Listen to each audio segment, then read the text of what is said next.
Hey, Chris Doherty, Doherty Properties, coming to you this week to talk about the election and how it can impact your real estate.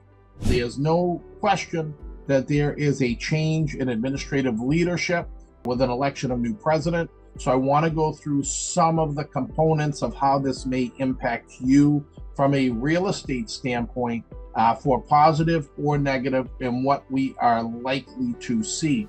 Most experts are saying, hey, let's take a wait and see approach, but this is what I think is likely to happen. First, the Federal Reserve has been lowering interest rates, which I predicted a year and a half or 2 years ago. If you saw my video, the exact months that I said that they would begin the drop. And that has continued where rates, we've now had a second rate drop. And with the new administration indicating that they think that interest rates are too high, I think you'll see some pressure to try to lower rates. This is interesting because the Federal Reserve is separate. They've already taken a policy of pulling rates back a bit, but you now have administration that's going to push that and likely weigh in aggressively.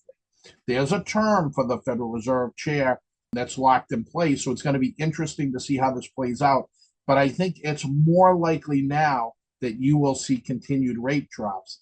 I had predicted if the Democratic administration had remained in place that you would likely see rates come down and come up. I think there's going to be some pressure here to continue to lower rates. Okay.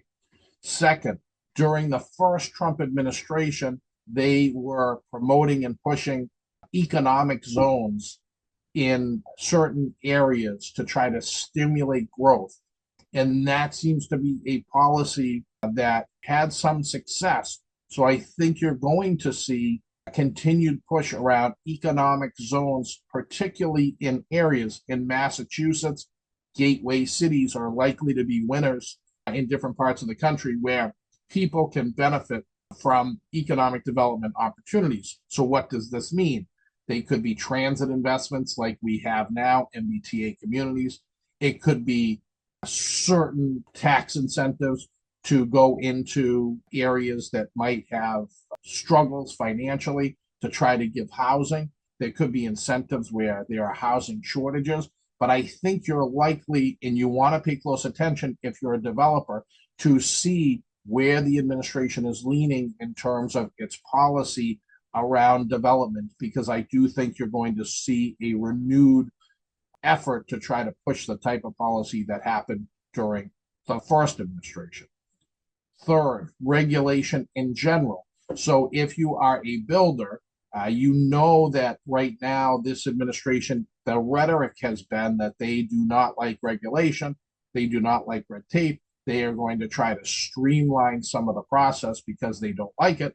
So in your permitting process, I don't think you're going to see any major changes locally or statewide, but you're likely to see some relaxation on policies that come with real estate developments on the federal level.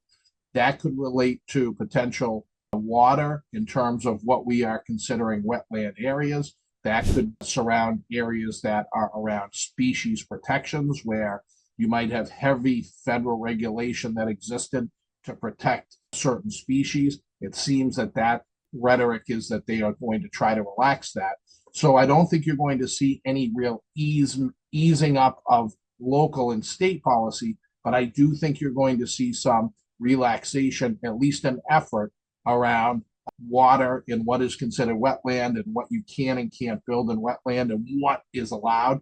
And then I think around species, which is always a big issue, I think you're going to see some changes there that can come up. Fourth, we want to talk about immigration. The question around the immigration is this new administration is signaling early, and it would be consistent with their first term, that they want to really get aggressive with immigration, and they want to start some type of deportation of illegal immigrants that are not here in the proper way that they feel comfortable with. The question becomes, what is the impact of that on people who invest in the United States? Okay. So when you hear a lot about, people having concerns about who's here, who's not here legally, you're also going to signal some concerns to people who invest in the United States to see if it is a safe haven. So I think you're going to see some pullback from international investment in the real estate field. There's a lot of talks about tariffs in China and what that's going to mean. And so I think what you're likely to see are people in different parts of the world who buy real estate and invest here. You're likely to see a pullback as they wait and see how the administration rolls out these policies. Overall, I think when you have an administration that is pushing lower interest rates, when you push lower interest rates, usually prices climb. If prices climb, you tend to get more inflation. If you combine that with trying to put tariffs on products that are coming in, also potential inflation, I think there's a great likelihood here, if the economics and the economy continue to roll in a positive way, that you're likely to see increased inflation over the next 1, 2, and 3 years. If you're going to get rates lower, if you're going to try to put tariffs, which could make products a little bit more expensive, you have to expense that the cost of things are going to go up. I think that's pretty likely. So if you're on the seller side, that means that the value of your hard assets, homes, commercial properties, anything that is solid asset, not cash, is likely to increase in value. I think you're going to see your cash value potentially diminish here. So my advice is you can take a wait and see approach, but you do have a pretty clear sense of where the Trump administration wants to go. They're signaling certainly some policies of direction in terms of the immigration, in terms of inflation, in terms of regulation. So you can get a sense to try to make some decisions on your own on where you should go. Remember, in order to accumulate, you have to speculate. And so you want to look and see what is it that this administration is going to do so you can still survive and thrive in your business, or make sure that you're making the right moves to protect the value of your home or your properties or your investments.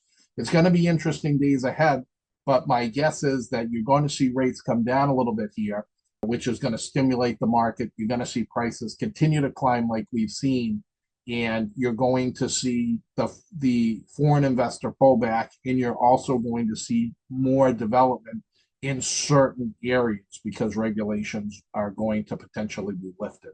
I hope that helps. My goal is not to be partisan here or make decisions about who or what we support. It's more just looking at the data that's out there to try to provide it to you and to me and to our office and our agents and our investors and clients to say, hey, let's pay close attention to what the government is saying and doing, and let's try to make moves that relate to that. I'd love to hear your thoughts, your feedback. As always, I hope you're doing well. The real estate market is continuing to move in a very strong manner, and I hope that continues for the days ahead, and I'll see you soon.